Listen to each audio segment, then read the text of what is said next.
সবকিছু ছবি তুলে ফেসবুকে দিতে হয় না, কিছু পার্সোনাল জিনিস থাকা লাগে, পার্সোনাল একটা area, personal space, personal life, personal charity, personal good deeds, এটা লাগবে আপনার।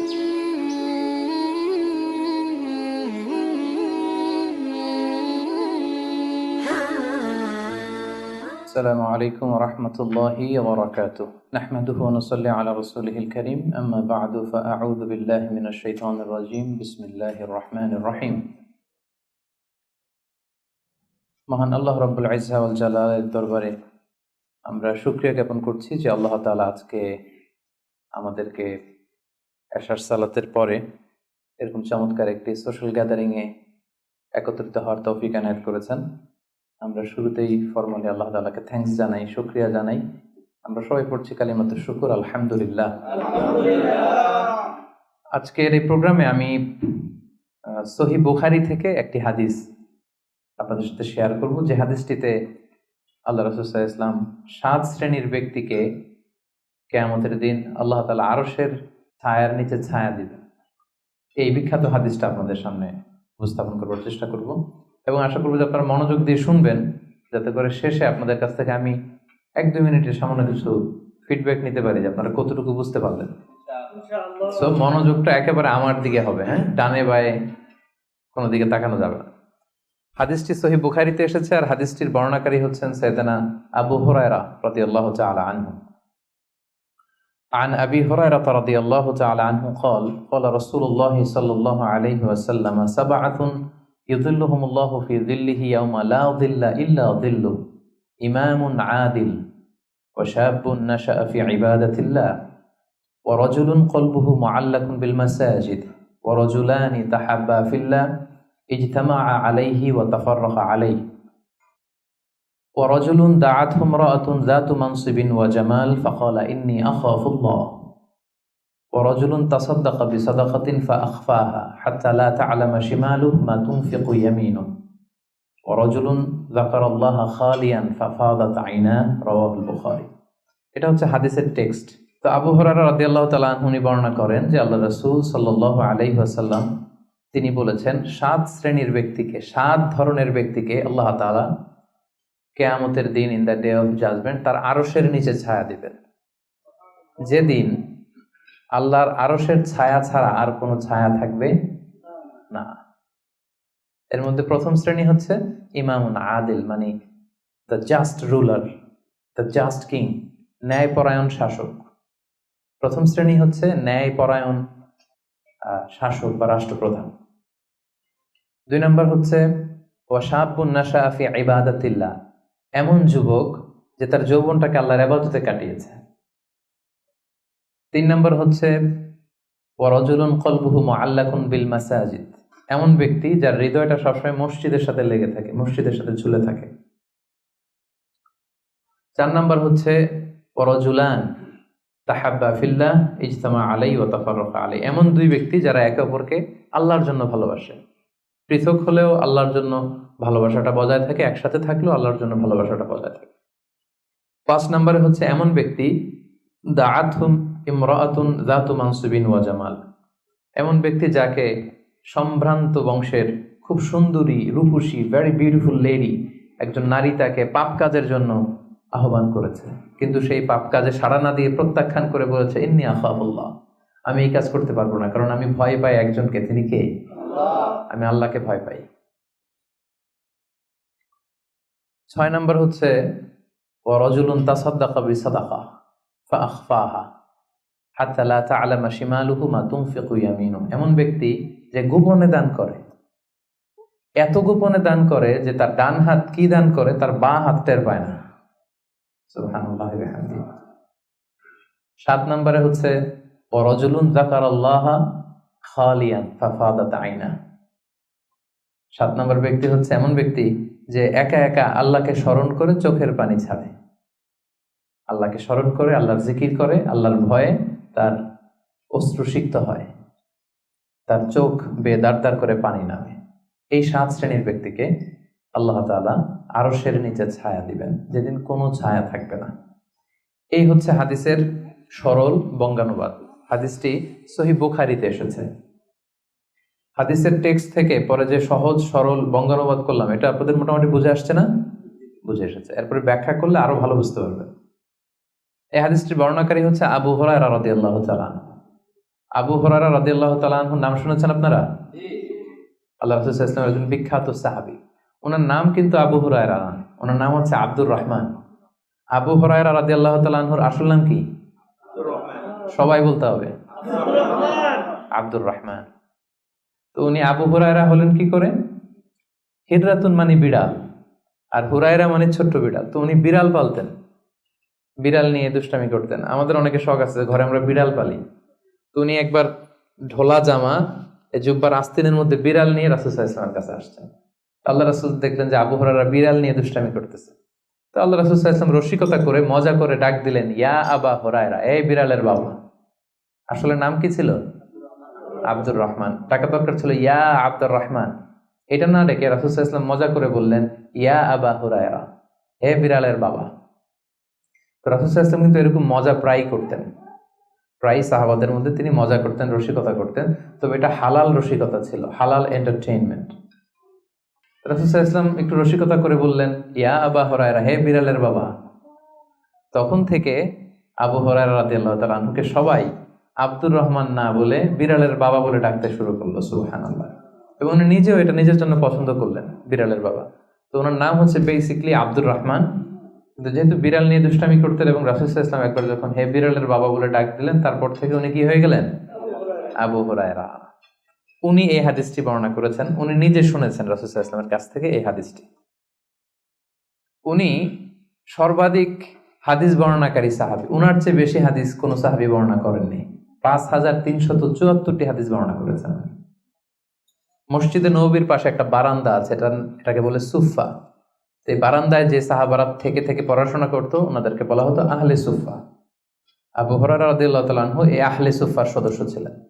উনি বলতেন যে আমাদের অনেক সাহাবারা ব্যবসা করতো, কেউ এটা করতো সেটা করতো, আমি কিছুই করতাম না। আমার শুধু খাওয়ার ব্যবস্থাটা হইলেই আমি রাসূল সাল্লাল্লাহু আলাইহি ওয়াসাল্লামের সাথে থাকতাম, সারাদিন থাকতাম, আর উনি যাই বলতো আমি এটা মানুষের কাছে বর্ণনা করে পৌঁছে দিতাম। সুবহানাল্লাহ। এজন্যই উনি এত হাদিস বর্ণনা করেছেন। শুরুতে উনি এত হাদিস বর্ণনা করতে পারতেন না। উনি একবার বললেন, ইয়া রাসূলুল্লাহ সাল্লাল্লাহু আলাইহি সাল্লাম, আসমাউ মিনকা হাদিসান কাসীরান, আমি তো আপনার কাছ থেকে অনেক হাদিস শুনি, ফালা আহফাজ, কিন্তু এগুলো আমার মনে থাকে না, কি করব? আল্লাহ রাসূল সাল্লাল্লাহু আলাইহি ওয়াসাল্লাম বললেন, উবসুত রিদাক, তুমি তোমার চাদরটা বিছিয়ে দাও। আবু হুরায়রা রাদিয়াল্লাহু তাআলা আনহু চাদর বিছিয়ে দিলেন। রাসূল সাল্লাল্লাহু আলাইহি ওয়াসাল্লাম ওই চাদরের মধ্যে এরকম হাত বুলিয়ে দিলেন, বললেন এবার এটা গায়ে দাও। এটা গায়ে দেওয়ার পর থেকে উনি বললেন, এরপর থেকে জীবনে যত হাদিস শুনেছি আল্লাহ রাসূল সাল্লাল্লাহু আলাইহি ওয়াসাল্লামের মুখ থেকে একটাও ভুলি নাই, একটাও ভুলিনি। রাসূল সাল্লাল্লাহু আলাইহি ওয়াসাল্লামের দোয়ার বরকত, রাসূল সাল্লাল্লাহু আলাইহি ওয়াসাল্লামের দোয়ার বরকতটা এরকম ছিল, উনি যদি কোনো লোনা পানির কুয়ার মধ্যে অজু করে কুলির পানি ফেলতেন, ওইটা মুহূর্তের মধ্যে মিঠা পানির কুয়া হয়ে যেত। গাছের মধ্যে ফল ধরে না, রাসূল সাল্লাল্লাহু আলাইহি ওয়াসাল্লাম টাচ করলে এর পরের বছর ফল হতে হতে একেবারে সয়লাব। আনাস রাদিয়াল্লাহু তাআলা আনহুর জন্য একবার দোয়া করে দিয়েছিলেন, আল্লাহ তাকে সন্তান বেশি দাও, তাকে সম্পদ বেশি দাও। তো সন্তানের দোয়া এত কাজে লাগছে, ওনার সব মিলে 82 জন সন্তান ছিল, 80 জন ছেলে 2 জন মেয়ে। আর উনি বলতেন যে আমার এমন খেজুরের বাগান ছিল, মদিনার সবার খেজুরের বাগান বছরে খেজুর দিত একবার, আমার খেজুরের বাগানে বছরে খেজুর হতো 2 বার। রাসূল সাল্লাল্লাহু আলাইহি ওয়াসাল্লামের দোয়ার বরকত। মদিনার অনেক নবজাতক সন্তানদের মাথায় চুল গজায় না, রাসূল সাল্লাল্লাহু আলাইহি ওয়াসাল্লাম কোনো নবজাতক সন্তানের মাথায় হাত বুলিয়ে দিলে মাথার চুল তাড়াতাড়ি বড় হয়ে যেত। বারাকা। রাসূল সাল্লাল্লাহু আলাইহি ওয়াসাল্লাম হাত বুলিয়ে দিলেন, ওই হাত বুলানো চাদর আবু হুরায়রা রাদিয়াল্লাহু তাআলা আনহু গায়ে পড়লেন, আর ভুলে না কিছু, আর কিছু ভুলে না। অনেক ওরিয়েন্টালিস্টরা আবু হুরায়রা রাদিয়াল্লাহু তাআলা আনহুর এই হাদিস বর্ণনার ব্যাপারে সাসপিশন ছড়ায়, সন্দেহ ছড়ায় যে উনি এত হাদিস শুনলো কবে? একজন মানুষকে এত হাদিস কারো কাছ থেকে শুনে মনে রাখতে পারে নাকি? আপনারা আমার যত কথা শুনেন কয়টা মনে রাখতে পারবেন? তারা সন্দেহ ছড়ায় যে আবু হুরায়রা এগুলো নিজ থেকে মনে হয় বলেছে। আসলে না, কখনো না, নেভার। উনি রাসূল সাল্লাল্লাহু আলাইহি ওয়াসাল্লামের কাছ থেকে যেমনটি শুনেছে ঠিক তেমনটি বলেছে। এবং এটা হচ্ছে রাসূল সাল্লাল্লাহু আলাইহি ওয়াসাল্লামের দোয়ার বরকত। ওই যে চাদরে হাত বুলিয়ে দিয়েছিলেন। তাহলে হাদিসের যে বর্ণনাকারী আবু হুরায়রা রাদিয়াল্লাহু তাআলা আনহু, ওনার ব্যাপারে একটা ছোটখাটো ধারণা পেয়ে গেলেন না আপনারা? আচ্ছা, এবার আমরা হাদিসে চলে যাই। আল্লাহ রাসূল সাল্লাল্লাহু আলাইহি ওয়াসাল্লাম বলেছেন, সাবআতুন ইউযিল্লুহুমুল্লাহু ফি যিল্লিহি ইয়াওমা লা যিল্লা ইল্লা যিল্লুহু, 7 শ্রেণীর ব্যক্তিকে আল্লাহ তাআলা আরশের নিচে ছায়া দিবেন, যেদিন আরশের ছায়া ছাড়া আর কোনো ছায়া থাকবে না। ইউযিল্লুহুমুল্লাহু ফি যিল্লিহি, আল্লাহ তাআলা সেদিন তার নিজের ছায়া দিবেন, বলতে উদ্দেশ্য হচ্ছে ফি যিল্লি আরশিহি, আল্লাহর আরশের ছায়ায় তিনি 7 শ্রেণীর ব্যক্তিকে সেদিন রাখবেন। আল্লাহর আরশের ব্যাপারে আপনারা শুনেছেন না, যে আর রহমানু আলাল আরশি ইস্তাওয়া, আল্লাহ তাআলা আরশের উপর পজিশন নিয়েছেন। আল্লাহ তাআলার পজিশন কোথায়? আরশের উপর। আরশ হচ্ছে মহাবিশ্বের সবকিছুর উপরে এটার অবস্থান। আমরা খালি চোখে উপরে কি দেখি? আকাশ। আসলে আমরা আকাশ দেখি না, এটা দেখি মহাশূন্য, স্পেস। প্রথম আকাশ যে কত বড় তার কোনো হিসাব নাই। এই যে পৃথিবী থেকে সূর্য 13 লক্ষ গুণ বড়, পুরো পৃথিবীটাই তো আমাদের দেখার সুযোগ হয়নি। এই পৃথিবীর চেয়ে নাকি এবার সূর্য কয় গুণ বড়? Can you imagine that? 13 লক্ষ গুণ বড়। সূর্যের চেয়ে এরকম কোটি কোটি গুণ বড় তারা আছে। এরকম বিলিয়ন বিলিয়ন তারা নিয়ে আমাদের গ্যালাক্সির নাম হচ্ছে মিল্কি ওয়ে। এটার পরে আরেকটা গ্যালাক্সি সবচেয়ে কাছের অ্যান্ড্রোমেডা, ওটা আরো বড়। ওইখানে বিলিয়ন বিলিয়ন ট্রিলিয়ন গ্যালাক্সি। এরকম প্রত্যেকটা গ্যালাক্সি ঘুরছে, প্রত্যেকটা তারা তাওয়াফ করছে মহাশূন্যে। এরকম হাজার কোটি তারা নিয়ে আমাদের প্রথম আকাশের মহাশূন্য। প্রথম আকাশ কিন্তু অনেক উপরে। এই যে নাসার বিজ্ঞানীরা, অমুক বিজ্ঞানীরা রকেট দিয়ে এখানে যায় ওখানে যায়, এরা প্রথম আকাশের 1 কোটি ভাগের 1 ভাগও এখন অর্জন করতে পারেনি। ওই প্রথম আকাশের পরে হচ্ছে দ্বিতীয় আকাশ। ওই দ্বিতীয় আকাশের তুলনায় প্রথম আকাশটা কত ছোট শুনেন। আপনার হাতের আংটি যদি আপনি বিশাল মাঠের মধ্যে ছেড়ে দেন, একটা মরুভূমির মধ্যে ফেলে দেন, পুরো মাঠের তুলনায় হাতের আংটি যত ছোট, আল্লাহর দ্বিতীয় আসমানের তুলনায় আল্লাহর প্রথম আসমানটা ঠিক তত ছোট। দ্বিতীয় আসমান আরো বড়, তৃতীয়টা আরো বড়। যত উপরে ঊর্ধ্বাকাশের যত কাহিনী একটার চেয়ে একটা বড়, এরকম 7টা আকাশ। তার উপরে সিদরাতুল মুনতাহা, বর্ডার এরিয়া। তার উপরে লা জামান লা মাকান, ওইখানে সময়ের হিসাব নাই, স্পেস নাই, সময় নাই। কারণ আল্লাহর সময় দিয়ে বাঁধা যায়? আমাদের যেমন বসতে জায়গা লাগে, আল্লাহর পজিশন নিতে কি জায়গার প্রসঙ্গটা আসে না? কারণ লাইসা কামিসলিহি শাই, উনি কারো মতো না, উনি উনার মতো। ওয়ালাম ইয়াকুল্লাহু কুফুয়ান আহাদ, তার মতো কেউ নাই। তো তিনি কার মতো? তিনি তার মতো। তার মতো কেউ নাই, তো তিনি কার মতো? তিনি তার মতো। তার উপরে হচ্ছে আল্লাহর কুরসি, তার উপরে আল্লাহর আরশ, সেখানে আল্লাহর পর্দা। এই পর্দার পেছনে আল্লাহ তাআলার সত্তা। আমাদের বাড়ির পর্দাগুলো কি দিয়ে তৈরি বলেন তো? কাপড় দিয়ে। আল্লাহর পর্দাগুলো আলো দিয়ে তৈরি, নূরের পর্দা। পর্দাটাই আলো। এজন্য সাহাবারা জিজ্ঞেস করেছিলেন, ইয়া রাসূলুল্লাহ হাল রাআইতা রাব্বাক, আপনি কি মেরাজের রাতে আপনার রবকে দেখেছিলেন? রাসূল সাল্লাল্লাহু আলাইহি ওয়াসাল্লাম বলেছিলেন, নূরুন আন্না আরাহু, উনি তো নূর, আলোর পর্দা, চোখ ঝলসে যাওয়ার মতো অবস্থা, আমি কিভাবে দেখবো? তার মানে সরাসরি দেখেননি। আল্লাহ তাআলার সাথে সিক্রেট মিটিং হয়েছিল, কনভারসেশন হয়েছিল, কথাবার্তা হয়েছিল। তার উপরে হচ্ছে আরশ। ওই আরশের ছায়ার নিচে কিয়ামতের ময়দানে আল্লাহ তাআলা 7 শ্রেণীর ব্যক্তিকে স্থান দিবেন। কয় শ্রেণীর? 7 শ্রেণীর ব্যক্তিকে স্থান দিবেন, যে দিনটা হবে 50 আলফা সানাহ মিম্মা তা'উদ্দুন, 50,000 বছরের সমান একটা দিন। কিয়ামতের দিন 50,000 বছর। মানুষগুলো সব হয়রান হয়ে যাবে। ইহশারুন নাসু ইয়াউমাল কিয়ামাতি হুফাতান উরাতান মুশাতান গুরলা। রাসূল সাল্লাল্লাহু আলাইহি ওয়াসাল্লাম বললেন, প্রতিটি মানুষ হুফাত, কারো পায়ে জুতা নেই। আমাদের প্রত্যেকের জুতা আছে না আজকে? সেদিন জুতা থাকবে না। উরাতান, নেকেড, উলঙ্গ। গাড়ি নাই, কিছু নাই, ঘোড়া নাই, গুরলা, জন্মদিনের পোশাকে সবাই পাগলের মতো। আম্মাজান আয়েশা বলেন, ইয়া রাসূল, এটা কেমন কথা? কারো গায়ে যদি ড্রেস না থাকে তো সবাই লজ্জা পাবে না? একে অন্যকে দেখে হাসাহাসি করবে না? আল্লাহ রাসূল সাল্লাল্লাহু আলাইহি ওয়াসাল্লাম বললেন, লিকুল্লি ইমরিইম মিনহুম ইয়াওমা ইদিন শাআনু ইউগনি। আয়েশা, সেদিনটা এত ভয়ঙ্কর হবে যে অন্যের কি অবস্থা এটা চিন্তা করতেই সে ভুলে যাবে। নিজের অবস্থা নিয়ে এত পেরেশানিতে সে থাকবে, ঘর্মাক্ত, ক্লান্ত, শ্রান্ত, পেরেশান। সূর্যটা একেবারে মাথার কাছে চলে আসবে। সূর্যের তাপে মাথার মগজগুলো গলে নাকের ছিদ্র, কানের ছিদ্র দিয়ে বেয়ে বেয়ে পড়বে। জিহ্বাটা কুকুরের মতো বেরিয়ে আসবে সামনের দিকে। মানুষ হাঁপাতে থাকবে, দৌড়াতে থাকবে, ক্লান্ত শ্রান্ত, কেউ কাউকে চেনে না। ইয়াউমা ইয়াফিরুল মারউ মিন আখিহি ওয়া উম্মিহি ওয়া আবিহি ওয়া সাহিবাতিহি ওয়া বানিহি। ভাই ভাইকে চিনবে না, পরিচয় দিবে না। মা ছেলেকে দেখে পরিচয় দিবে না, বন্ধু বন্ধুকে দেখে পরিচয় দিবে না, সবাই ইয়া নাফসি ইয়া নাফসি।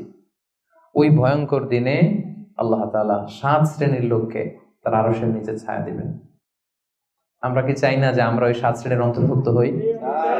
আমরা আল্লাহ তাআলার কাছে কামনা করি আমরাও যেন সেই 7 শ্রেণীর অন্তর্ভুক্ত হয়ে সে ভয়ঙ্কর দিনে আল্লাহ তাআলার আরশের নিচে ছায়া পেতে পারি। আরো জোরে আমরা সবাই পড়ি আমিন। ওই 7 শ্রেণীর ব্যক্তিদের মধ্যে প্রথম শ্রেণী হচ্ছে ইমামুন আদিল, ন্যায়পরায়ণ শাসক, the just ruler, the just king. যেই বাদশাহ, যেই শাসক, যেই কিং তার প্রজাদের প্রতি ন্যায়পরায়ণ ভাবে বিচার করে, ইকুয়ালি ট্রিট করে সবাইকে, কারোর উপর জুলুম করে না। কারণ আল্লাহ তাআলা জুলুম পছন্দ করেন না। আল্লাহ কি কারোর উপর জুলুম করেন? কিয়ামতের দিনের বিচারে তিনি কারোর উপর জুলুম করবেন? আল্লাহ তাআলা বলেন ইন্নী হাররামতু যুলমা আলা নাফসি, আমি আমার উপর জুলুমকে হারাম করেছি, ফালা তাযালামু, তাই তোমরাও তোমাদের উপর জুলুম করো না, খবরদার। আয-যুলমু যুলুমাতুন ইয়াউমাল কিয়ামা, যারা এই পৃথিবীর বুকে কারো উপর জুলুম করবে, এই জুলুমটা জুলুমাত হয়ে, অন্ধকার হয়ে তার কাঁধে চেপে বসবে কিয়ামতের দিন। সো আল্লাহ তাআলা প্রথম 7 জনের মধ্যে সর্বপ্রথম যাকে আরশের নিচে ছায়া দিবেন তিনি হচ্ছেন ইমামুন আদিল, just king, the just ruler, ন্যায়পরায়ণ শাসক, যারা আদালতের সাথে কাজ করে। ইন্নাল্লাহা ইয়া'মুরুকুম বিল আদলি ওয়াল ইহসান, আল্লাহ তাআলা এই আদালতের ব্যাপারে, জাস্টিসের ব্যাপারে সবসময় তিনি আদেশ করেন। জাস্টিস ভায়োলেট হয়, ন্যায়পরায়ণতা, ইনসাফ, এটা ভায়োলেট হয়, এটা আল্লাহ তাআলা কখনো চান না। যারা বিচার করার সময় ন্যায় বিচার করে, উভয় পক্ষের কথা শুনে, যারা রায় দেওয়ার সময় ন্যায়সঙ্গতভাবে রায় দেয়, যারা জনগণের ট্রিট করার সময় সঠিকভাবে ট্রিট করে, সেই ধরনের রাজা যারা, সেই ধরনের কিং যারা, রুলার যারা, তারা সেদিন স্থান পাবে। এটা শুধু আল্লাহর কাছেই না, তারা যারা জাস্ট রুলার তাদেরকে দুনিয়ার মানুষরাও পছন্দ করে না অনেক। উদাহরণস্বরূপ বলছি, ফর এন এক্সাম্পল, এই যে রেসেপ তাইয়েব এরদোগান, জাস্ট উদাহরণ, আরো অনেক ভালো ভালো রুলার আছে, আপনারা আরো ভালো বলতে পারবেন। তো এই যে তুরস্কের রেসেপ তাইয়েব এরদোয়ান, মুসলিম বিশ্বের বিভিন্ন ইস্যু নিয়ে উনি খুব কনসার্নড, চমৎকার চমৎকার উদ্যোগ নিচ্ছে, এটা আমাদের খুব ভালো লাগে না? আমাদেরকে অনুপ্রাণিত করে, আমাদেরকে উজ্জীবিত করে। ইভেন কি অমুসলিম রাষ্ট্রপ্রধান যারা এই জাস্ট রুলার, যারা সব সময় কি করে, ন্যায়পরায়ণতার সাথে মানুষের সাথে ট্রিট করে, তাদেরকে সবাই পছন্দ করে। কানাডার প্রধানমন্ত্রীর নাম জানেন আপনারা? এই যে জাস্টিন ট্রুডো, সে অমুসলিম, তাই না? খ্রিস্টিয়ান খুব সম্ভবত, তারপরেও তাকে সবাই খুব পছন্দ করে। কেন? He is a just ruler, তাই না? জনগণের প্রতি সে ন্যায়পরায়ণ, একজন ন্যায়পরায়ণ রাষ্ট্রনায়ক সে। সো ইমামুন আদিল, প্রথম শ্রেণী হচ্ছে এমন শাসক যে হচ্ছে ন্যায়পরায়ণ, যার কাছে কেউ বিচার চাইলে সে মাজলুম হয় না, তার জনগণের প্রতি যে দায় দায়িত্ব এটা সে সঠিকভাবে পালন করে। বিচার করার সময়, রায় দেওয়ার সময় সে উল্টাপাল্টা রায় দেয় না, আদালতের সাথে সবাইকে এক চোখে দেখে। এই ব্যক্তিকে সেদিন আল্লাহ তাআলা আরশের নিচে ছায়া দিবে। এই পয়েন্টটা সবার কাছে ক্লিয়ার না? আচ্ছা, ইমামুন আদিল। 2 নাম্বার হচ্ছে ওয়াশাবুন নাশাআ ফি ইবাদাতিল্লাহ, এমন যুবক যে যুবক তার যৌবনটাকে আল্লাহর ইবাদতে কাটিয়েছে। এখানে এই যে আপনারা যারা বসে আছেন বেশিরভাগই হচ্ছেন যুবক, বেশিরভাগই, সবাই তো যুবক। আমি তো বয়স্ক তেমন কাউকে দেখতে পাচ্ছি না, 2-1 ছাড়া, 2-1 তাও খুব বয়স্ক না, আমাদের কাছাকাছি বা কিছু বড় হবে, ঠিক কিনা? সাধারণত যুবক ধরা হয় কোন বয়স থেকে কোন বয়সে? লেটস সে 20 থেকে 40, তাই না? 20 থেকে 40, এই 20 বছরের সময়টা হচ্ছে একেবারে জীবনের সবচাইতে মাহেন্দ্র ক্ষণ। এত শক্তি, সম্ভাবনা, টকবগে যুবক, যুবকদের মধ্যে আল্লাহ অনেক প্রাণ শক্তি দিয়েছে। এরা বিপ্লব ঘটায় ফেলতে পারে, এরা সময়ের গতি স্রোতকে পাল্টে দেয়, সাগরের স্রোতকে উল্টে দেয়, এরা বিপ্লব করে ফেলে, ইতিহাস রচনা করে, ঠিক কিনা? এই যুবক তার যৌবনের মোক্ষম সময়টা অন্যায় করে কাটায় না, আজে বাজে কাজ করে কাটায় না, জুলুম করে কাটায় না, দুর্নীতি করে কাটায় না, টেন্ডারবাজি, চাঁদাবাজি, মিথ্যা, খারাপ কাজ, কোন এই ধরনের কাজের সাথে নিজেকে জড়িত রাখে না, বরং নাশা ফি ইবাদাতিল্লাহ, আল্লাহর ইবাদতে সে তার জীবনটাকে কাটায়। এজন্য যৌবনের এই সময়টা প্রিয় ভাইরা অনেক দামি, এটা বেশি দিন থাকবে না। রং ধরা যৌবন জং ধরে নাই, শেষ। এ দেখতে দেখতে ছোট্ট কিশোর হয়ে পৃথিবীতে এসেছিলেন, শিশু ছিলেন, কিশোর, তারপর এখন যুবক, কিছুদিন পরে বিয়ে করে থাকলে দেখবেন যে আল্লাহ ঘরে মেহমান পাঠিয়ে দিলে বাবা হয়ে গেছে। কিছুদিন পরে মেয়েটারে বিয়ে দিলে এরপর কি হয়ে যাবেন? শ্বশুর হয়ে যাবেন, এরপরে নানা হয়ে যাবেন, দাদা হয়ে যাবেন। এই তো জীবন, this is the circle of life. রং ধরা যৌবন, জং ধরে শেষ, এটা থাকে না খুব বেশি দিন। এই জন্য এই যৌবনের এই সময়টাকে যারা আল্লাহর ইবাদতে তারা কাটিয়েছে, তাদেরকে আল্লাহ তাআলা আরশের নিচে ছায়া দিবেন। নাশা ফি ইবাদাতিল্লাহ। এবং যৌবনের ইবাদতকে আল্লাহ তাআলা খুব বেশি পছন্দ করে। ইবাদতটা অনেক ব্রড সেন্সে যদি আপনি চিন্তা করেন, অনেকে মনে করে যে শুধু নামাজ পড়া, শুধু রোজা রাখা, শুধু জিকির করা এটাই ইবাদত। আসলে ব্যাপারটা কিন্তু এমন নয়। মানব কল্যাণে আপনি যাই করেন, আল্লাহ তাআলার আদেশ পালনে আপনি যাই করেন, সবটাই ইবাদত, ঠিক কিনা? আপনি যদি রক্ত দেন, মুমূর্ষ রোগীকে বাঁচাতে রক্তের প্রয়োজন হয় না? আপনি যদি তাকে বাঁচাতে রক্ত দেন, এটাও ইবাদত। আপনি পরিবেশকে সুন্দর রাখার জন্য গাছ লাগালেন, এটাও ইবাদত। আপনি একজন মানুষ বিপদে পড়েছে, it doesn't know what to do, আপনি তাকে কনসালটেশন করলেন, কিছু সুন্দর পরামর্শ দিলেন, গাইড করলেন যে এইটা ভুল, এইভাবে করো, এই যে আপনি টাইম ব্যয় করলেন, কনসালটেশন দিলেন, এটা ইবাদত। অনেকে মনে করে যে শুধু তাসবিহ, জিকির, কোরআন তেলাওয়াত এগুলোই মনে হয় ইবাদত। না, যে পথেই আল্লাহর সন্তুষ্টি, যে কাজ করলে আল্লাহ তাআলা সন্তুষ্ট হন, এই সবগুলো কাজই কিন্তু ইবাদত। তাই যৌবনের এই মোক্ষম সময়টাতে আল্লাহ তাআলার ইবাদত করে আমাদেরকে কাটাতে হবে। আমা খালাকতুল জিন্না ওয়াল ইনসা ইল্লা লিয়াবুদুন। আমি মানব জাতি আর জিন জাতিকে কেবলই সৃষ্টি করেছি আমার ইবাদতের জন্য। এজন্য এই বয়সের, আপনাদের এই বয়সের অফিসে খুব ব্যস্ততা, এখানে খুব ব্যস্ততা, এরপরেও যে একটু কষ্ট করে নামাজটা পড়েন, হ্যাঁ, এরপরেও যে জামাতে আসেন, এরপরেও আপনি সুন্নাহ মোতাবেক চলতে যাচ্ছেন, দাড়ি রাখছেন, এটা অনেক বড় ইবাদত। এটা আল্লাহ তাআলার কাছে অনেক বেশি প্রিয়। বৃদ্ধ বয়সের ইবাদতের চেয়ে যৌবনের ইবাদত আল্লাহর কাছে অনেক বেশি প্রিয়। এর কারণ হচ্ছে, বৃদ্ধ বয়সে ইবাদত ছাড়া করবেটা কি? ইবাদত ছাড়া তো সময়ই কাটে না। কারণ ঘরে এর কথা শোনার কেউ নাই, কেউ সময় দেয় না, রাতে ঘুম আসে না, 3টার দিকে ঘুম ভেঙে যায়। বাংলাদেশের কথা যদি বলি, দেখবেন যে মুরব্বীরা 3টা-4টার পরে নাকি ওনাদের ঘুমিয়ে আসে না। তো অজু করে ইমাম সাহেবের 1 ঘন্টা আগে আসে মসজিদে ফজর পড়তে। ইমাম সাহেব দেরি করলো কেন, মুয়াজ্জিন দেরি করলো কেন, ওনারা এটা বলে। কারণ ওই যে ঘুম আসে না, কি করবে? তো তখন তার ইবাদত করা ছাড়া সময়ই কাটে না। ওই ইবাদত আল্লাহর কাছে ততটা প্রিয় নয় যতটা প্রিয় হচ্ছে একজন যুবকের ইবাদত, ঠিক কিনা? আপনি যৌবন কালে যদি আল্লাহ তাআলা দাসত্ব করতে পারেন, ইবাদত করতে পারেন, আপনার বার্ধক্যে উপনীত হওয়ার পরে ইবাদত করতে না পারলেও আল্লাহ তাআলা ইবাদত দিয়ে আপনার আমলনামা পূর্ণ করে দিবে। পূর্ণ করে দেবে। ফজরের সময় উঠতে পারতেছেন না, কোমরে ব্যথা, ডায়াবেটিস ইত্যাদি ইত্যাদি, আল্লাহ বলবে যুবক অবস্থায় কি করেছিল ওইটা দেখো, ওই সময় যা করছে ওইটা লিখে দাও। এই জন্য আল্লাহ রাসূল সাল্লাল্লাহু আলাইহি ওয়াসাল্লাম বলেছেন যে এই যৌবনটারে কাজে লাগাও। আল্লাহ রাসূল সাল্লাল্লাহু আলাইহি ওয়াসাল্লাম বলেছেন 5টা বিষয় আসার আগে 5টা জিনিসকে কাজে লাগাও। এর মধ্যে একটা হচ্ছে শাবাবাকা ক্বাবলা হারামিক, বার্ধক্য আসার আগে যৌবনকে কাজে লাগাও। সিহহাতাকা ক্বাবলা মারাদিক, অসুস্থতা আসার আগে সুস্থতাকে কাজে লাগাও। গিনাকা ক্বাবলা ফাকরিক, গরিব হয়ে যাওয়ার আগে তোমার ধনাঢ্যতাকে কাজে লাগাও। ফারাগাকা ক্বাবলা শুগলিক, ব্যস্ত হয়ে যাওয়ার আগে অবসরটারে কাজে লাগাও। হায়াতাকা ক্বাবলা মাউতিক, মৃত্যু আসার আগে জীবনটারে কাজে লাগাও। এই জন্য যৌবনটাকে যেন আমরা কাজে লাগাই প্রিয় ভাইরা। এবং কিয়ামতের ময়দানে 5টা প্রশ্ন করা হবে। এই 5টা প্রশ্নের উত্তর না দিয়ে কোনো বনি আদম পাই নাড়াতে পারবে না, পা নাড়াতে পারবে না। এর মধ্যে প্রথম প্রশ্ন, আন হায়াতিহি ফিমা আফনা, তার জীবনটা সে কোন কাজে লাগিয়েছে। ও আন শাবাবিহি ফিমা আবলা, জীবনের মধ্যে যে যৌবন ছিল ওই সময় কি করছে। তো সে কি ইসলামের বিরুদ্ধে তার কাজ করেছে? হারাম কাজগুলোতে সময় ব্যয় করেছে? হারাম ব্যবসা করেছে? হারামের সাথে সম্পৃক্ত ছিল? ইসলাম বিরোধী গোষ্ঠীর সাথে সম্পৃক্ত ছিল? আপনাকে জিজ্ঞেস করা হবে যে এই যৌবনের সময়টা আপনি কি কাজে লাগিয়েছেন, নাকি ইসলামের পক্ষে ছিল, যা করেছে ইসলামের পক্ষে কাজে লেগেছে। সম্পদ কোত্থেকে উপার্জন করেছে, কোথায় ব্যয় করেছে, যতটুকু জেনেছে ততটুকু মেনেছে কিনা। এই 5টা প্রশ্নের উত্তর দেওয়ার আগে বনি আদম কিয়ামতের ময়দানে পাই নাড়াতে পারবে না। এই জন্য দ্বিতীয় শ্রেণী হচ্ছে ওয়াশাবুন নাশাআ ফি ইবাদাতিল্লাহ, এমন যুবক যে তার যৌবনকে আল্লাহর ইবাদতে কাজে লাগিয়েছে।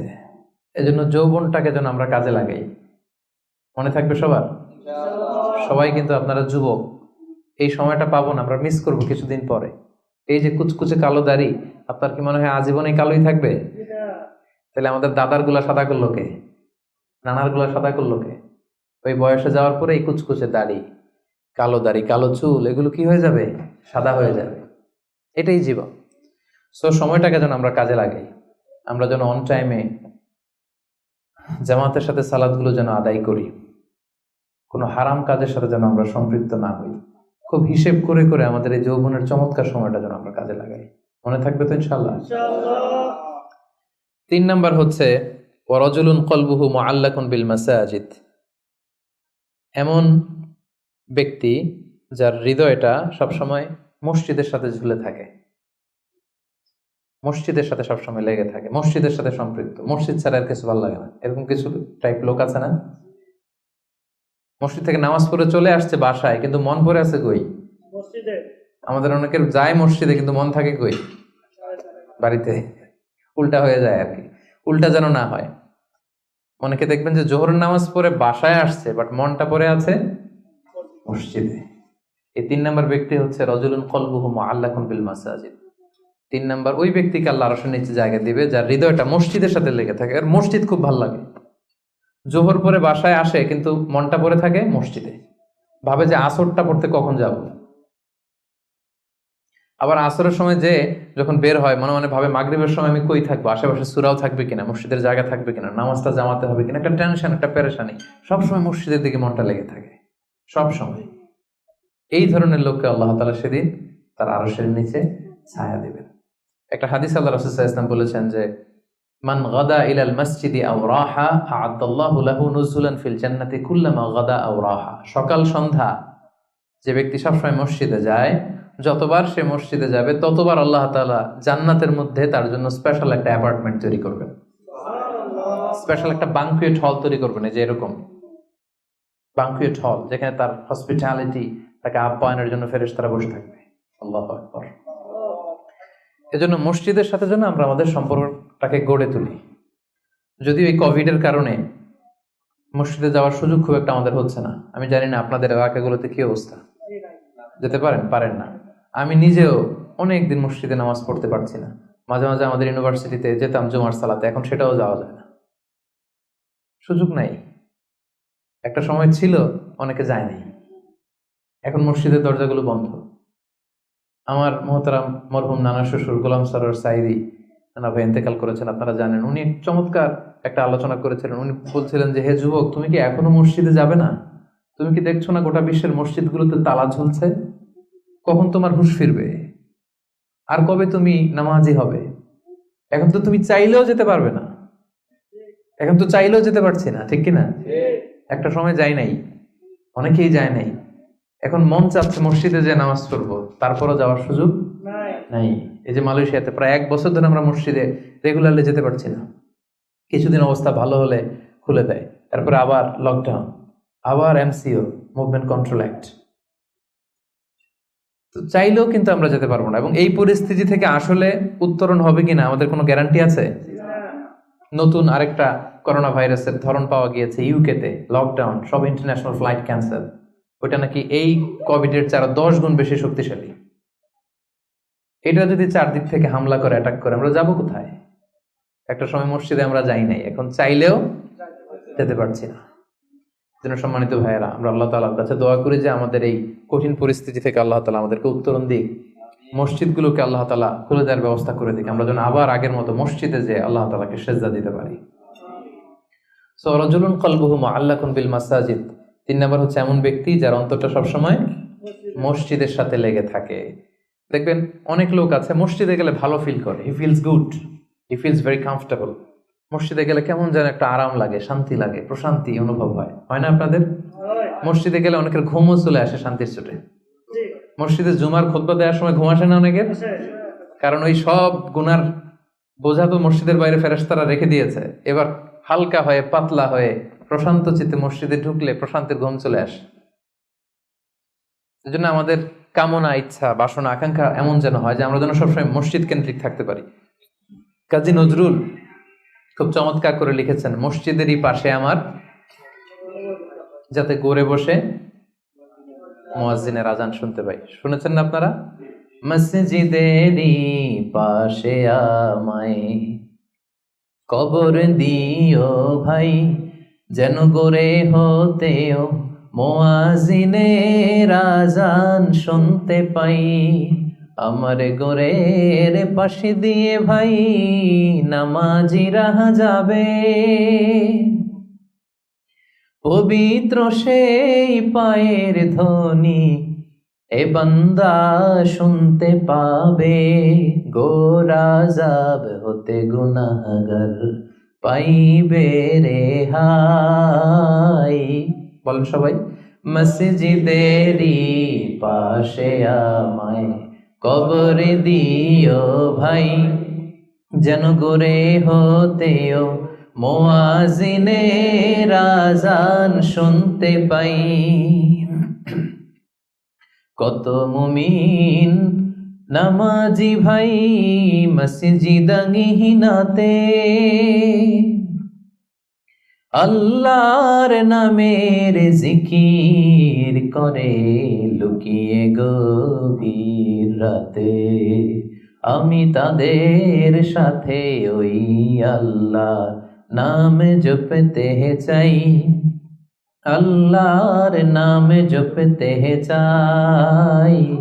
মসজিদেরই পাশে আমায় কবর দিও ভাই, যেন করে হতেও মুয়াজ্জিনের আজান শুনতে পাই। পড়েন আমিন। অসাধারণ চেতনা, হোয়াট ইজ স্পিরিট। ঢাকা বিশ্ববিদ্যালয়ের পাশে, খুব সম্ভবত কেন্দ্রীয় লাইব্রেরির পাশে নজরুলের কবরটা আজও আছে। আমি জিয়ারত করেছি একবার, যে পাশে মসজিদ, কেন্দ্রীয় মসজিদ ঢাকা বিশ্ববিদ্যালয়ের, তার পাশেই নজরুলের কবর। আজান হচ্ছে, লোকেরা দোয়া করছে, কবর জিয়ারত করছে। কি চেতনা ছিল! হৃদয় থেকে দোয়াটা করেছেন, আল্লাহ কবুলও করেছেন, আলহামদুলিল্লাহ। রাজুলুন কলবুহু মুআল্লাকুন বিল মাসাজিদ। 3 নম্বর ব্যক্তি হচ্ছে যার হৃদয়টা সবসময় মসজিদের সাথে ঝুলে থাকে, সালাতের সাথে ঝুলে থাকে, সিজদার সাথে ঝুলে থাকে। মসজিদের সাথে সম্পর্ক আমরা বাড়াবো তো এখন থেকে, ইনশাআল্লাহ। রাজি আছেন সবাই? ইনশাআল্লাহ। আচ্ছা, চতুর্থ শ্রেণী হচ্ছে রাজুলানি তাহাব্বা ফিল্লাহ ইজতামা আলাইহি ওয়া তাফাররাকা আলাইহি।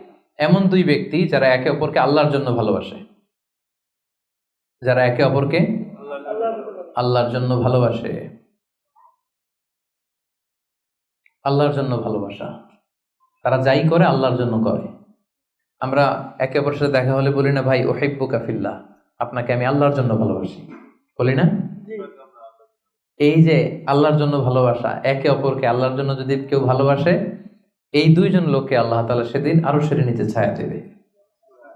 হাদিসে কুদসিতে আল্লাহ তাআলা সেদিন বলবেন, আইনাল মুতাহাব্বুনা বিজালালি, আমার জন্য একে অপরকে ভালোবাসছি তারা কোথায়? কোথায় তোমরা যারা আমার জন্য একে অপরকে ভালোবেসেছো, কোথায় তোমরা? আসো। আজকে উযিল্লুকুম ফি যিল্লি ইয়াওমা লা যিল্লা ইল্লা যিল্লি, আজকে আমার আরশের নিচে আমি তোদের ছায়া দিয়ে রাখবো। আজকে আমার দেয়া ছায়া ছাড়া আর কোনো ছায়া নাই।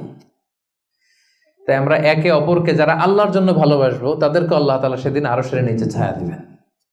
সুবহানাল্লাহ পড়েন। আল্লাহর জন্য ভালোবাসা কি? যাকে দেখলে আল্লাহর কথা স্মরণ হয়, তার কথা শুনলে আল্লাহর কথা স্মরণ হয়, তার সাথে বসলে আখেরাতের কথা স্মরণ হয়, এমন বন্ধু। আরেকজন আছে, এর সাথে বসলেই শুধু হিন্দি সিনেমার গান, এর সাথে বসলেই শুধু হারাম আলাপ, এর সাথে বসলেই অপ্রয়োজনীয় কথাবার্তা, অন্যের গীবত, চগলখড়ি, ব্যাকবাইটিং, এগুলো। এটা আল্লাহর জন্য তার সাথে সম্পর্ক নয়। তার সাথে সম্পর্কটা আমার আল্লাহর জন্য। আল্লাহ তাআলার কারণে আমি তাকে ভালোবাসি, কারণ সে আল্লাহর বান্দা, সে আল্লাহর প্রিয় বান্দা, সে আল্লাহর আদেশগুলো মেনে চলে। তাহলে একে অপরের ভালোবাসা হবে কার জন্য? আল্লাহর জন্য। ইজতামা আলাইহি, এই ভালোবাসা নিয়েই তারা পৃথিবীতে একত্রিত হয়। ওয়া তাফাররাকা আলাইহি, এবং আল্লাহর উপর ভালোবাসা অবশিষ্ট রেখেই তারা পৃথিবী ত্যাগ করে। এই ধরনের লোককে আল্লাহ তাআলা সেদিন আরশের নিচে ছায়া দিবেন। এজন্য আমাদের সব কাজগুলো যেন প্রিয় ভাই একমাত্র আল্লাহর খুশির জন্য হয়। দুনিয়ার লোভের জন্য, দুনিয়ার স্বার্থের জন্য কোনো কাজ করা যাবে না। আপনি যদি দুনিয়ার স্বার্থের জন্য কোনো কাজ না করে শুধু আল্লাহর খুশির জন্য করেন, দুনিয়ার স্বার্থ এমনি উদ্ধার হয়ে যাবে, আই গ্যারান্টি। আপনি কয়েকদিন প্র্যাকটিস করে দেখেন যে যেটাই করব আমার আল্লাহ এই কাজে সন্তুষ্ট কিনা, এটা আপনি দেখে করেন, দেখবেন দুনিয়ার সবকিছু আপনার হাতের মুঠোয় চলে আসবে। ওটা দুনিয়াটা আপনার হাতের মুঠোয় আসবে যদি আল্লাহকে আপনি এইখানে স্থান দেন। আর দুনিয়াটারে এখানে স্থান দিলে গোটা দুনিয়া আপনাকে অপমান করে ছাড়বে, ঠিক কিনা? এজন্য আমাদের ভালোবাসা যেন হয় শুধু কার জন্য? আল্লাহ রাসূল সাল্লাল্লাহু আলাইহি ওয়াসাল্লামকে আল্লাহ তাআলা আদেশ করেছে, হে নবী আপনি বলে দেন, কুল ইন্না সলাতি ওয়া নুসুকি ওয়া মাহইয়ায়া ওয়া মামাতি লিল্লাহি রাব্বিল আলামিন। হে নবী আপনি বলে দিন, আমার সালাত, আমার যাকাত, আমার রোজা, আমার হজ সবকিছু একজনের জন্য, তিনি কে? আল্লাহ। তাই আমাদের একে অপরের ভালোবাসাটা কার জন্য? আল্লাহর জন্য। আমি আপনাদেরকে আল্লাহর জন্য ভালোবাসি, এই যে আপনারাও আমাকে আল্লাহর জন্য ভালোবাসেন। তাহলে আমরা কিন্তু ওই 7 শ্রেণীর ক্যাটাগরির মধ্যে পড়ে গেছি। আলহামদুলিল্লাহ বলবেন না? তাহলে একে অপরকে কার জন্য ভালোবাসবেন? দুনিয়ার স্বার্থে? No, never. একজনের খুশির জন্য, তিনি কে? আল্লাহ। একে অপরকে যখন, ইমানি ভাইকে, দিনী ভাইকে যখন কেউ আল্লাহ তাআলার জন্য ভালোবাসে, এই ব্যক্তিদেরকে আল্লাহ তাআলা সেদিন তার আরশের নিচে ছায়া দিবেন। তাহলে কয়টা গেল 7টার মধ্যে থেকে? কয়টা মনে আছে তো? আর কয়েক মিনিট বলি না? আচ্ছা, 5 নাম্বার হচ্ছে ওয়ারাজুলুন দাআত ইমরাআতুন যাতু মানসিবিন ওয়া জামাল।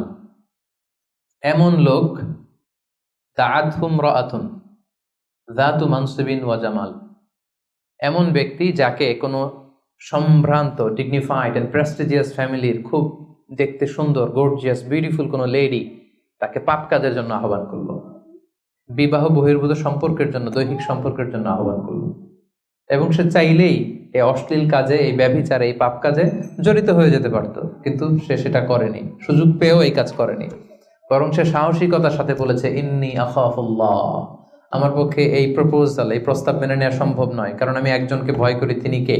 আল্লাহ। যাদের হৃদয়ে আল্লাহর ভয় আছে তাদের দ্বারা এই পাপ কাজ করা সম্ভব? সম্ভব না। ইন্নী আখাফুল্লাহ, আমি আল্লাহ তাআলাকে ভয় করি। জুলাইখা যখন ইউসুফ আলাইহিস সালামের প্রেমে মত্ত হয়ে, পাগল হয়ে নিজেকে প্রেজেন্ট করেছিল যে ইউসুফ আমি তোমার প্রেমে পাগল, পৃথিবীর কেউ টের পাবে না, 7টা তালা মেরেছে দরজায়, এই রাজপ্রাসাদের সিক্রেট রুম, আসো আমরা একে অপরের সাথে এই কাজে লিপ্ত হই। ইউসুফ আলাইহিস সালাম বলেছিলেন একই কথা, মাআযাল্লাহ, মাআযাল্লাহ, আমি আল্লাহর কাছে এই পাপ কাজ থেকে পানাহ চাই, আমার পক্ষে সম্ভব না, কারণ পৃথিবীর কেউ দেখে না, কিন্তু দেখে কে? আপনি দরজা বন্ধ করে, লাইট বন্ধ করে, সুইচ বন্ধ করে দিয়ে, পর্দা লাগাই দিয়ে আপনি পাপ করছেন, কেউ দেখে নাই পৃথিবীর, পুলিশ দেখে নাই, সিসি ক্যামেরা অফ করা, কেউ দেখে নাই, কিন্তু একজন দেখে, তিনি কে? সবার চোখকে ফাঁকি দেয়া যায়, কিন্তু আল্লাহর চোখ ফাঁকি দেয়া যাবে? এজন্য প্রিয় ভাইয়েরা, একজন মুমিন বান্দার জীবনে তার চরিত্রটা সবচাইতে দামি। এই যে এখানে আপনারা সবাই যুবক, এটা আমাদের ওয়াজ, আমাদের জন্য রেলেভেন্ট। এজন্য ইংরেজিতে বলা হয় when money is lost something is lost, যখন টাকা নষ্ট হয়, টাকা হারায়, এটা সামথিং, হাতের ময়লা আবার আসবে। when health is lost something is lost, যখন স্বাস্থ্য নষ্ট হয়, এটা কিছু একটা জিনিস নষ্ট হলো, কিন্তু when character is lost everything is lost, যখন চরিত্র শেষ, ওর কিচ্ছু নাই, ওর সব শেষ, ঠিক কিনা? এজন্য প্রিয় ভাইয়েরা, আমাদের চরিত্রটাকে হেফাজত করতে হবে। এটা হচ্ছে খুবই রেলেভেন্ট ওয়াজ আমাদের জন্য। শয়তানের হাতছানি, চাকচিক্যময় হাতছানি আমাদেরকে পাপের পথে নিয়ে যেতে পারে, কিন্তু খবরদার, ইউসুফ আলাইহিস সালামের সেই শিক্ষা যেন আমরা ধারণ করি। আমরা যেন বলি মাআযাল্লাহ, ইন্নী আখাফুল্লাহ, আমি আল্লাহ তাআলাকে ভয় করি। আমি কাকে ভয় করি? আল্লাহ তাআলাকে। আল্লাহ ইজ ওয়াচিং মি, আল্লাহ আমাকে দেখছেন, পৃথিবীর কেউ দেখে না, কিন্তু দেখে কে? আল্লাহ। আল্লাহ তাআলা তিনি দেখেন। এজন্য আল্লাহ তাআলা বিশ্বাসীদেরকে বলেছেন, কুল লিল মুমিনিনা ইয়াগুদ্দু মিন আবসারিহিম, হে নবী বিশ্বাসীদের বলুন তারা যেন তাদের চোখকে নামায়, lower your eyesight, lower your gauge, নিজের চোখের লাগাম টেনে ধরতে হবে, ওয়াহফাযু ফুরুজাহুম, এবং নিজের প্রাইভেট, নিজের লজ্জাস্থানের হেফাজত করতে হবে। আল্লাহ রাসূল সাল্লাল্লাহু আলাইহি ওয়াসাল্লাম বলেছেন, মাইয়াদমান লি মা বাইনা লিহিয়াইহি ওয়া মা বাইনা রিজলাইহি আদমান লাহুল জান্নাহ। একটু খেয়াল করে শুনেন, আল্লাহ রাসূল বলেছেন, আমার যে উম্মত আমাকে 2টা অঙ্গের গ্যারান্টি দিবে যে এই 2 অঙ্গ দিয়ে সে কোনো পাপ করবে না, তাহলে ওই উম্মতকে আমি জান্নাতের গ্যারান্টি দিয়ে দিলাম। অঙ্গ 2টা কি? এক হচ্ছে 2 চোয়ালের মাঝখানে যে অঙ্গটা থাকে, মানে জিহ্বা, আরেক হচ্ছে 2 পায়ের মাঝখানে যেটা থাকে, প্রাইভেট, মানুষের লজ্জাস্থান। এই 2টা অঙ্গের গুনাহ করবে না বলে যদি কোনো উম্মত আমার গ্যারান্টি দেয়, আমি আমার ওই উম্মতকে জান্নাতের গ্যারান্টি দিব। এজন্য চক্ষুকে হেফাজত করতে হবে। নজরকে হেফাজত করতে হবে। বিশ্বাসীদের বৈশিষ্ট্য হচ্ছে ওয়াল্লাযীনা হুম লিফুরুজিহিম হাফিজুন, বিশ্বাসীরা তাদের প্রাইভেট লজ্জাস্থানের হেফাজত করে। তারা বিয়ে ছাড়া অন্য কোনো ভাবে যৌন সম্পর্কে জড়ায় না, তারা একটা বৈধ যৌন সম্পর্কে, হালাল যৌন সম্পর্কে তারা জড়ায়। বিয়ে ছাড়া কোনো যৌন সম্পর্ক ইসলাম আমাদের জন্য হালাল করে নাই। এজন্য যুবকদেরকে বিষ্ণু ঈসা ইসলাম বলেছেন, ইয়া মা'আশারাশ শাবাব মান ইসতাতাআ মিনকুমুল বাআতা ফালিয়াতাযাওয়াজ, যাদের সক্ষমতা আছে আর্থিক এবং শারীরিক, ফালিয়াতাযাওয়াজ, বিয়ে করো। ফাইন্নাহু আগাদ্দু লিল বাসার, বিয়ে করলে চোখ নিম্নগামী হয়। ওয়া আহসানু লিল ফারাজ, লজ্জাস্থান হেফাজতে থাকে। ওয়া মান লাম ইয়াস্তাতি, যার সক্ষমতা নাই বিয়ে করার, ফাআলাইহি বিসসাওম, সে রোজা রাখো। সে কি করো? রোজা রাখো। ফাইন্নাহু লাহু বিজা, কারণ এই রোজার মাধ্যমে তাকে পাপ কাজ থেকে আল্লাহ তাআলা বাঁচাবেন। সুবহানাল্লাহ। এখানে বিয়ে করছেন না সবাই? সবাই বিবাহিত? আচ্ছা, আলহামদুলিল্লাহ। আল্লাহ তাআলা খুব দ্রুত যারা বিয়ে করে নাই তাদেরকেও বিয়ের ব্যবস্থা করে দেয়। বিয়েটা কিন্তু ভাই অনেক বরকতের। বিয়েটা কি অনেক বরকতের। হালাল পন্থায় আল্লাহর দেয়া যৌবনকে উপভোগ করুন। মুমিনের সম্পর্ক হয় শুধু হালালের সাথে, হারামের সাথে মুমিনের কোনো সম্পর্ক আছে? সম্পর্ক নাই। যে বিয়ে করে তার দিনদারি, দিনের অর্ধেক পূর্ণ হয়ে যায়। আল্লাহ রাসূল সাল্লাল্লাহু আলাইহি ওয়াসাল্লাম বলেন, কেউ যখন বিয়ে করলো তার দিনের অর্ধেক পূর্ণ হয়ে গেল। ফালিয়াত্তাকিল্লাহা ফিন নিসফিল বাকি, বাকি অর্ধেকের ভয় করলেই চলবে, তার এখন অর্ধেক পূর্ণ হয়ে গেছে। আল্লাহু আকবার। আল্লাহ রাসূল সাল্লাল্লাহু আলাইহি ওয়াসাল্লাম বলেছেন, নিকাহ মিন সুন্নতি, বিয়ে আমার সুন্নাত। ফামান রাগিবা আন সুন্নতি ফালাইসা মিন্নি, যে আমার সুন্নতকে ঘৃণা করে ও আমার উম্মত হতে পারে না। যারা বিয়ে করতে চায়, বিয়ে করে নিজের পাপ থেকে নিজেকে বাঁচাতে চায়, তাদেরকে সাহায্য করা আল্লাহ নিজের জন্য ওয়াজিব করে ফেলেছেন। 3 শ্রেণী, আল্লাহ বলে 3 ধরনের ব্যক্তিকে সাহায্য করা আমি আল্লাহর উপর ওয়াজিব। কয় শ্রেণীর? 3 শ্রেণীর। এর মধ্যে এক শ্রেণীর হচ্ছে যে বিয়ে করতে চায়, আর নাকিহ আল্লাযী ইউরিদুল আফাফ, পুত পবিত্র থাকতে যে, চরিত্র বাঁচাতে যে বিয়ে করতে চায়, টাকা নাই, সমস্যা এটা সেটা, কিন্তু খুব চাচ্ছে বিয়ে করতে। আল্লাহ বলে ওই যুবককে হেল্প করা আমি আল্লাহর জন্য ওয়াজিব হয়ে গিয়েছে। অনেকে বিয়ে করে না এই জন্য যে আগে ধনী হয়ে নেই, টাকা পয়সা কিছু হোক এরপরে বিয়ে করব, কিন্তু ইসলামের সিস্টেম হচ্ছে আগে বিয়ে করো, এরপরে আমি আল্লাহ তোমার ধনী বানায় দেবো। ধনী বানায় দেয় কে?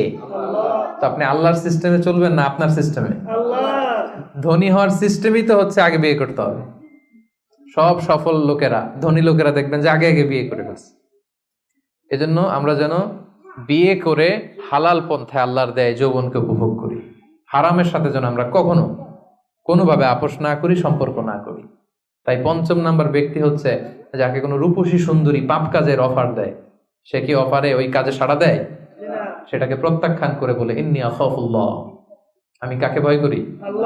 আল্লাহকে ভয় করি। তাহলে 5 নম্বর ব্যক্তি হচ্ছে যারা নিজেকে পুত পবিত্র রাখে, যারা নিজেকে পাপ কাজ থেকে বাঁচিয়ে রাখে। কয়টা গেল? শুনতেছেন সবাই? 6 নম্বর হচ্ছে রাজুলুন তাসাদ্দাকা বিসাদাকাতিন ফাআখফাহা, এমন ব্যক্তি যে গোপনে দান করে। কিভাবে দান করে? গোপনে। কতটা গোপনে দান করে? হাত্তা লা তা'লামু শিমালুহু মা তুনফিকু ইয়ামিনুহু, এত গোপনে দান করে যে তার ডান হাত কি দান করেছে বাম হাত সেটা টের পায় না। সুবহানাল্লাহ। এই হাত দিলে কি এই হাত সাথে থাকবে না? তারপরও আল্লাহ রাসূল সাল্লাল্লাহু আলাইহি ওয়াসাল্লাম হাদিসের ভাষ্যটা, বাক্য চয়নটা এমন ভাবে করেছেন যে এত গোপনে দেয় যে এই হাত কি করে এই হাতই জানে না, এই হাত কি করে এই হাতই জানে না, গোপনে দান করে। প্রকাশ্যে দান করা জায়েজ, দেখিয়ে দান করা জায়েজ আছে, কিন্তু শ্রেষ্ঠ দান, ভালো দান হচ্ছে গোপনে দান। কারণ দেখিয়ে দান করলে এটা আল্লাহর কাছে কবুল হতেও পারে, নাও হতে পারে। আপনার মনের মধ্যে রিয়া, লোক দেখানো ভাব থাকতে পারে, তাই না? আমাদের দেশে অনেক প্রোগ্রামে, মসজিদে, মাহফিলে বলে যে অমুক ভাই চেয়ারম্যান সাহেব, অমুক এমপি, অমুক দানবীর, উনি 1 লক্ষ টাকা, বলেন মারহাবা। তো সবাই বলে মারহাবা, আর ওনারও একটা ইচ্ছা যে আমার একটু বলুক সবাই মারহাবা, দানবীর বলুক, আমি যে শিল্পপতি, বিজনেস ম্যাগনেট, একটু নাম টাম হোক আমার। এই যে নাম হোক, একটু নাম ফুটানোর মানসিকতা নিয়ে যে 1 লক্ষ টাকা দান করলো, 1টি টাকা আল্লাহর কাছে কবুল হয়নি। কারণ লোক দেখানো মানসিকতা নিয়ে করলে এটা আল্লাহ কবুল করে না। কারণ ওইখানে সে 2 জনের সন্তুষ্টি চাচ্ছে, লোকেও ভালো বলুক, আল্লাহও ভালো বলুক। নো, আল্লাহ এটা নেই, মানে শিরক করে ফেলছেন। শিরক মানে আল্লাহর সাথে যদি কাউরে আবার সাথে চান, আপনি অন্য কাউকে চাইতে পারবেন না, দেখাতে হবে একজনকে, তিনি কে? এটাকে বলা হয় শিরকুল আসগার, ছোট শিরক। লৌকিকতা, লোক দেখানো মানসিকতা, এটা ছোট শিরক, বড় শিরক না, এটা ছোট শিরক। তো এই লৌকিকতার মানসিকতা আমাদেরকে বন্ধ করতে হবে। অনেক দানবীর দানশীল ব্যক্তি কিয়ামতের দিন জাহান্নামে যাবে। আল্লাহ বলবে যাও, go to the hell fire, জাহান্নামে যাও। সে বলবে আল্লাহ আমি তো কোটি কোটি টাকা দিয়েছি, ইয়াতিমখানা করলাম, মসজিদ করলাম, এটা করলাম, চ্যারিটি ফাউন্ডেশন করলাম, এত দান সদকা করার পরে আমি জাহান্নামে যাব? আল্লাহ বলবেন সেটা তুমি করেছো, মানুষ তোমাকে হাতেমতাই বলবে, দানবীর বলবে, তোমাকে বিজনেস ম্যাগনেট বলবে, নাম ফুটানোর জন্য বলছো। তো নাম তো দুনিয়াতে হয়েছে, যেটা চাইছিলে ওটা তো পাইছো, আমার কাছে কি? আমার কাছে তোমার জন্য কিছু নাই, যাও জাহান্নামে যাও। ওইরকম দানশীল যেন আমরা না হয়, আল্লাহ আমাদেরকে হেফাজত করুন। গোপনে দান, যদিও সেটা অল্প হয়। কেউ নাই, একটা লোক বসে আছে অন্ধ, আস্তে করে 100 টাকা বের করে দিয়ে দিলেন, কেউ দেখে নাই, দেখার দরকারও নাই। যিনি দেখার দরকার উনি দেখছে, উনি কে? আল্লাহ। মসজিদের দান বাক্স 500 টাকা দিয়ে দিলেন, কেউ দেখে নাই। এটা দুনিয়ার কাউকে খুশি করার জন্য আপনি দেননি, শুধু আল্লাহকে দেখানোর জন্য দিয়েছেন। এই দানটা আল্লাহ খুব পছন্দ করে। সাদাকাতুস সির তুতফিউ গাদাবার রব, গোপন দান আল্লাহর রাগকে প্রশমিত করে, আল্লাহর রাগকে কমিয়ে দেয়। গোপন দান, জন্য এই গোপন দানটা খুবই জরুরি। মুসনাদে আহমদ ইবনে হাম্বলের একটি হাদিস, পৃথিবী যখন আল্লাহ বানালেন, পৃথিবী কাঁপতে আরম্ভ করেছে, হেলে দুলে পড়ছে।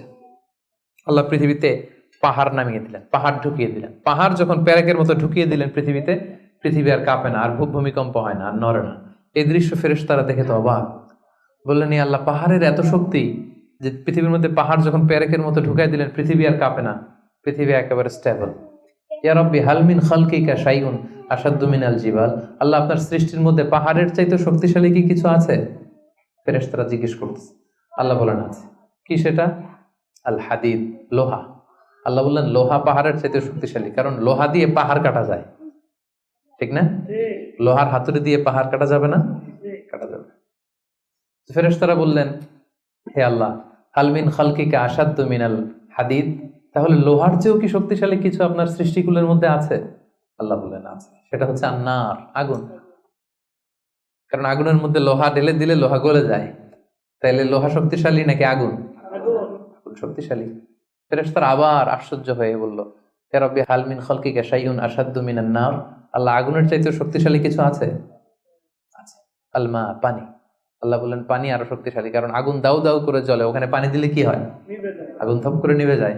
ফেরেশতারা আবার অবাক হচ্ছে, বললেন ইয়া রাব্বি হাল মিন খালকিকা শাইউন আশাদ্দু আলাল মা, পানির চাইতে শক্তিশালী কি কিছু আছে আপনার সৃষ্টির মধ্যে? আল্লাহ বললেন আছে। আর রিহ, বাতাস, কারণ বাতাসের ধাক্কায় পানি একদিক থেকে আরেক জায়গায় যায়। জলের মধ্যে যখন বাতাসের উচ্ছ্বাস হয়, জলোচ্ছ্বাস তৈরি হয়, তাহলে বাতাস আরো শক্তিশালী।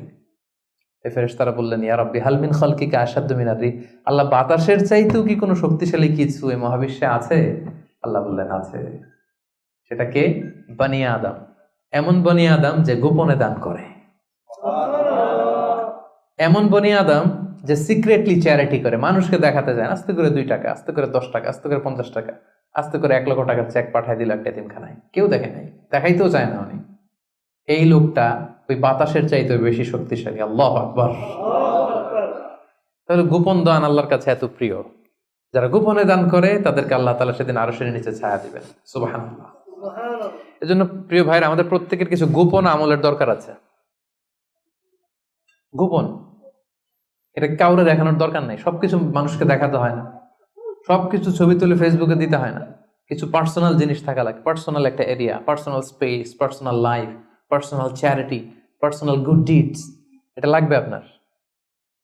এটা আল্লাহ তাআলা বেশি পছন্দ করেন। হাল্লাকা সিররুন ইনদাল্লাহ বাইনাকা আনতা ওয়া বাইনাল্লাহ, এমন কোন গোপন জিনিস তোমার আর তোমার রবের মাঝে আছে যেটা তোমার রব ছাড়া কেউ জানে না? হাল্লাকা সিররুন ইনদাল্লাহ বাইনাকা আনতা ওয়া বাইনাল্লাহ, হাল্লাকা সাদাকাতুন তাখফা লা ইয়ালামুহা ইল্লাল্লাহ, হাল্লাকা সিররুন ইনদাল্লাহ বাইনাকা আনতা ওয়া বাইনাল্লাহ, হাল্লাকা সাদাকাতুন তাখফা লা ইয়ালামুহা ইল্লাল্লাহ। সুবহানাল্লাহ। তোমার আর তোমার রবের মাঝে এরকম গোপন কোনো ডিলিংস আছে যেটা কেউ জানে না? জীবনে কখনো গোপন দান করছো যেটা কেউ দেখেনি? ওইটাই কাজে লাগবে।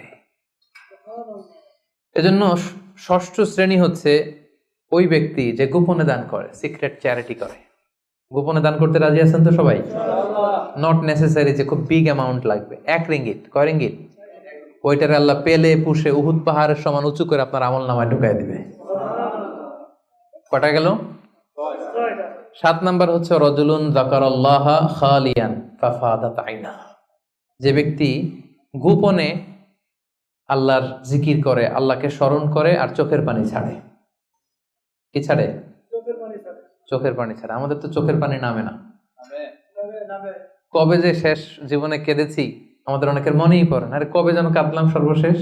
আল্লাহর ভয়ে। এত ব্যস্ত জীবন, এত যান্ত্রিক জীবন, এত বিজি স্ক্যাডিউল, আল্লাহর ভয়ে যে নিজের গুনার কথাগুলো স্মরণ করে একটু চোখের পানি ফেলবো এটাই ভুলে গেছি। যারা গোপন ভাবে আল্লাহ তাআলাকে স্মরণ করে চোখের পানি ফেলে, আল্লাহ ওই ব্যক্তিকে আরশের নিচে ছায়া দিবেন। 2 ফোঁটা পানি আল্লাহর কাছে সবচাইতে প্রিয়। এক হচ্ছে জিহাদের ময়দানে রক্তের ফোঁটা, আরেক হচ্ছে অনুতপ্ত বান্দার চোখের পানির ফোঁটা। জাহান্নামের আগুন কি দুনিয়ার আগুনের মতো? অনেক শক্তিশালী। পৃথিবীর কোনো কিছু এটাকে নিভাতে পারে না, কিছু না। শুধু পারে একটা জিনিস, সেটা হচ্ছে চোখের পানি। সেটা কি? চোখের পানি শুধু জাহান্নামের আগুনকে নেভাতে পারে।